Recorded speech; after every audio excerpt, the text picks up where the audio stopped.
Hello guys! Ang aking mga doggy, ang bait-bait masunurin na very good si Chikong Nene at si Kokong Nene. Ay nako, hindi ako pinahirapan ngayong araw na to at kahapon na isang araw. Ako'y tuwan-tuwa sa aking mga doggy. Ito si Chico na to, ito. Naku, araw-araw lagi ko siyang pinagagalitan. Dito siya umiihi, naglalawa rito, tsaka doon, tsaka doon. Araw-araw hindi ko alam ang aking gagawin. Lahat na itinuro ko sa kanya. Ngayon nakita ko dun sa FB, sa TikTok, lagyan ng ganitong malapad. Oh guys, very good. Dito na siya umiihi ngayon. Natutuwa ako, nasusunod. Chikong Nene, very good. Very good ang aking doggy. Na ang bait-bait. Ayun, ganito lang pala ang dapat gawin. Lagyan siya ng para siyang, ang tawag dito, hindi ko alam ang tawag dito. Ito guys, oh.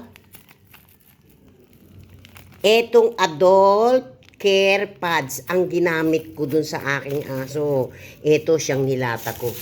Yan. Ito yung natira lang to nung manugang ko. Naisipan ko ito kasi nahihirapan ako lagi kong nililinis. O hindi siya tumatagos. O, tuyo o, hindi siya tinatagos. Pwede sa aso talaga. Ito ginagamit ko sa mga adult. Pero ginawa ko dahil sa aking aso para hindi na ako naghihirapang laba ako ng laba ng basahan. Ayan, dyan na siya umiihi. Oh, bait ng aking doggy. Hindi ko na siya napapagalitan. Ang bait naman ang doggy ko. Bait naman ang doggy ko. Love na love ko yan eh. Kahit ako nagagalit. Pero ngayon hindi na. Ang bait-bait ng aking doggy. Marunong nang umihi dito. Dito, hindi na umiihi doon. O, wala nang, kagabi pa rito, hindi pa ako naglalampas, hindi pa ako naglilinis, walang ihi. Nandito lahat ang ihi niya. Nakakatuwa ang aking doggy. O, yun lang. Pa-like, pa-share, subscribe yun naman si Ate Esmer. Kumakain ka na naman, Coco.